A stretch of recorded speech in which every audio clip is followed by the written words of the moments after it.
Hey everyone, thanks for tuning in. So in the last video I asked you guys what knife you wanted to see next out of the ones that I showed you, and the Spyderco Mamba won by a fairly significant margin there. So anyways, we're going to take a look at the Spyderco Mamba today. So this is a collaboration between Spyderco and then two knife makers, Joe Pirela and Walter Brend, and this did come out in 2016. So initially I was really excited to get this one, and then I changed my mind, and then when it came out I almost got it again, and then I changed my mind. And then an auction came up on the USN to benefit the forum, and so I just kind of threw out a bid, and it was the high bid, and so yeah, pretty much got it for retail anyway, so not that it really made a huge difference. But anyways, we're going to take a look at it. We're going to go through the we're actually going to start with the overall impressions, then jump into the specs, and then the details. And hopefully it makes sense as to why I'm going with overall impressions first. But this is what it ships with. The Spyderco pouch for kind of their nicer offerings from Taichung. And I do have a couple size comparisons, but overall impressions, the best way to sum this knife up is delightfully impractical. And what I mean by that is it's a beautiful knife, really well built, incredible lines. I really like it, but it is completely impractical for everyday carry. Now, that's not to say that there aren't guys who don't everyday carry it or shouldn't everyday carry it, because I've already had a couple people tell me that they do and they really enjoy the knife, and really more power to you if you do want to carry this one every single day and use it. It's takes up a lot of pocket space. It's pretty big, it's pretty heavy, and that's why I call it delightfully impractical. So with that said, let's jump into the specs. And I do have a couple here. The only other Spyderco I have at the moment, which is essentially blending into the background here, and then I will use my kind of go-to, which is the Kershaw CQC7K. Alright, let's move this one off to the side for just a moment. So the overall length on actually start with the blade length on the Mamba here, is about 3.77 inches. Handle length is about 5.4, giving us an overall of about 9.25 inches. Now the blade thickness isn't too terribly thick at 0.177 inches, but the handle thickness is significant at 0.73 inches. So, in terms of handle thickness, this is definitely one of the fattest that I've ever had in my collection. It's just super thick, really, really big. The other measurement here that I wanted to show you, we're going to jump around a little bit, but is the width right here. And going tip down, this is what goes into your pocket. So this is at the base of your pocket. Let me grab my calipers real quick, show you guys just how wide this is at kind of the widest portion here. So 1.741 inches. So almost, pretty close to 2 inches wide, 1 3/4 inches in this dimension here. Whereas we look at something like the Spyderco Nirvana at the widest portion, 1.3. I think that's the widest portion probably here. Yeah, 1.38 inches. So let's grab the Kershaw CQC7K, and at its widest portion, coming in at 1.1, and then the handle thickness is, less than half an inch, whereas this one is, 7.25, 0.73 inches. So again, the kind of the width and the handle thickness makes this thing a behemoth. So now it does weigh in at my scale, at 6.68 ounces. And I did want to show you one more look at just how thick that is compared to the CQC7K. So, as you guys can see here, getting them lined up, it basically has another scale of thickness. The titanium liner, the carbon fiber on this side.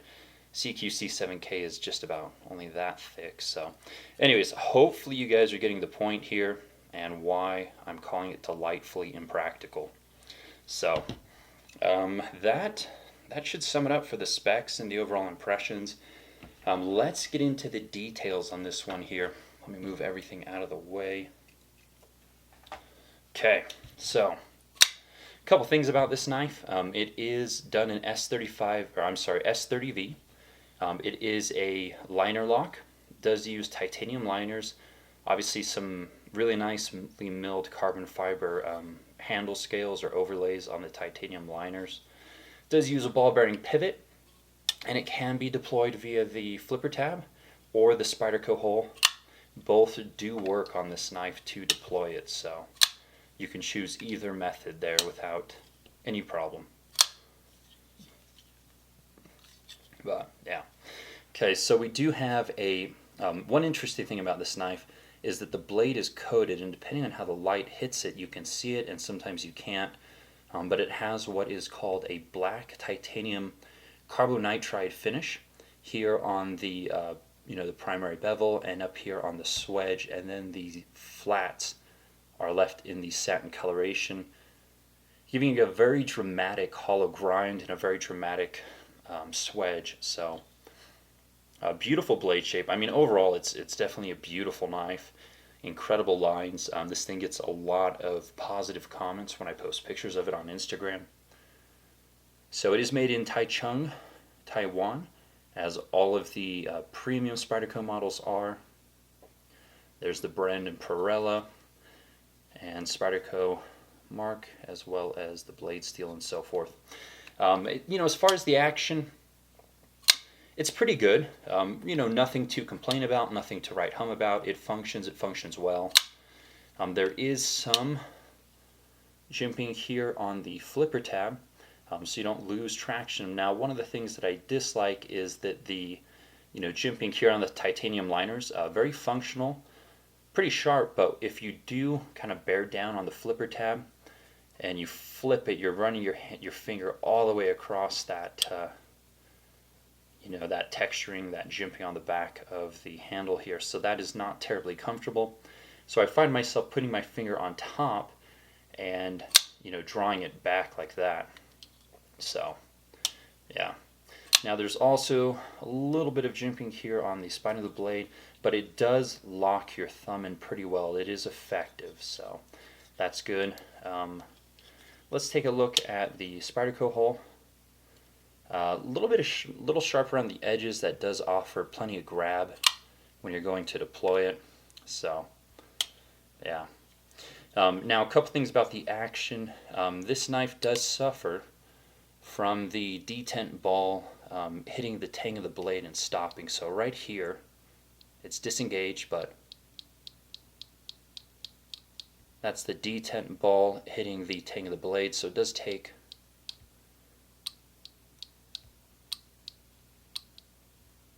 a little bit of effort to overcome that. So, just one of those things. Now, another thing that I know people have already commented on is the way that the grind terminates here at the base of the blade. And I'm not entirely sure kind of what the purpose is. My guess is so that you can choke up and have a somewhat usable choil on it. So you can, get your finger on it like that. Although I don't think that most people would be comfortable doing that. Now, this is a fighter. Obviously, this knife is built in a very self-defense orientated role. It's designed as many fighters are, and so perhaps there's some type of, style or method of knife holding or knife use where you would choke up on the blade, and perhaps that's what the large unsharpened portion is for. But again, I'm just guessing. Let me know what you guys think as far as kind of why they did it that way or what the purpose was.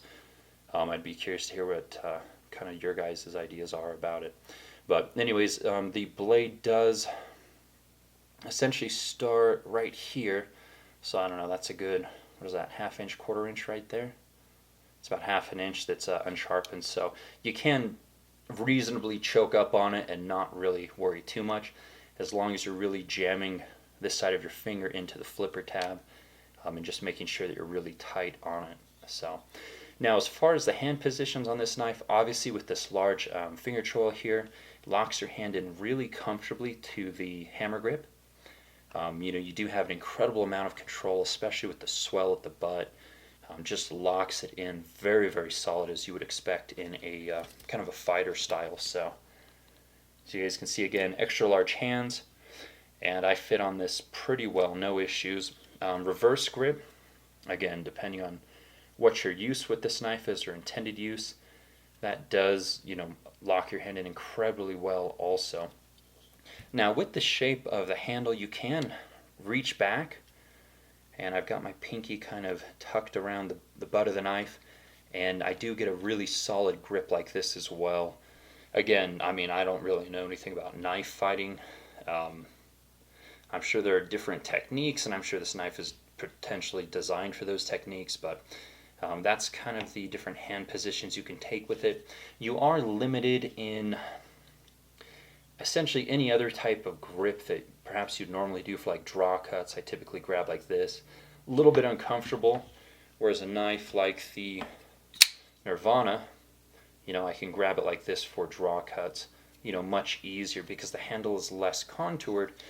You can essentially get more comfortable grips on it, but again, this is designed for a very specific purpose. So yeah. So again, I'm not going to dissuade anyone from saying they shouldn't carry this, but you do have to make concessions as far as how much pocket space you want to allocate to such a large knife that may not be as practical as others for everyday carry. All right, let's take a look at the carbon fiber. Beautiful carbon fiber. This one only has, it's got a few voids. I think it's right here. Couple voids just in this portion, I believe. The rest of it is flawless, low to no void carbon fiber. It is 3D machined beautifully. You guys can see all the work that went into this carbon fiber here, so quite beautiful. You do have some holes cut at the back. Offer a nice detail, and you're not going to really save that much weight. I believe this is a G10 back spacer. Everything is nice and flush. Again, the build quality is exceptional. This is right hand tip up carry only, so that's another potential, conflict for left-handed carriers. You do have a lanyard post at the butt of the knife. Really nice integration. But that's pretty much what we're taking a look at here. So one other thing, they didn't do any relief cuts on the liner here. So the liner is actually a little bit difficult to get into. I find myself exerting force down as opposed to just being able to push it over. So it's kind of down and over. It's actually easier for me to use my index finger and pull it to the side since there is limited space. And this is something I think they had trouble with on the Rubicon. They just haven't really figured out that, hey, maybe we need to remove just a little bit of material from, maybe just the non-locking side here, the show side, just to make access a little bit easier. So that is another kind of downside. Not a huge one, but it's one that I think a lot of you would be curious about. All right, so that is pretty much it. Again, I don't dislike the knife at all. I think it's a beautiful knife. I think the lines are incredible. I think the build quality is phenomenal. Don't really have any experience, or at least I don't think I do, with the coating, which is this black titanium carbonitride. Not sure how it's going to hold up with heavy use. I was stabbing into some wood earlier today, and nothing came off the tip, so so far so good. But yeah, again, if you want to carry this one, more power to you. Beautiful knife. The long term, I'm probably not going to keep this one in my collection. It's just not as practical for me as many others, but I'm sure whoever gets it will absolutely love it if they want to make those compromises as far as what else they can stick in that pocket aside from this knife. So, all right, hopefully you guys enjoyed the video. Price point, I didn't really talk about. These are like $320-ish street, so fairly expensive for a Spyderco. The build quality, the materials, I think they're all pretty much in line with the price. But again, price is so subjective. It's really what you like and what you're willing to spend. So it feels very high quality, though. I guess I'll put it that way. So thanks so much for watching. Hopefully you guys enjoyed taking a look at this video. Please give me a thumbs up if you enjoyed it, and be sure to subscribe. More videos coming. Take care.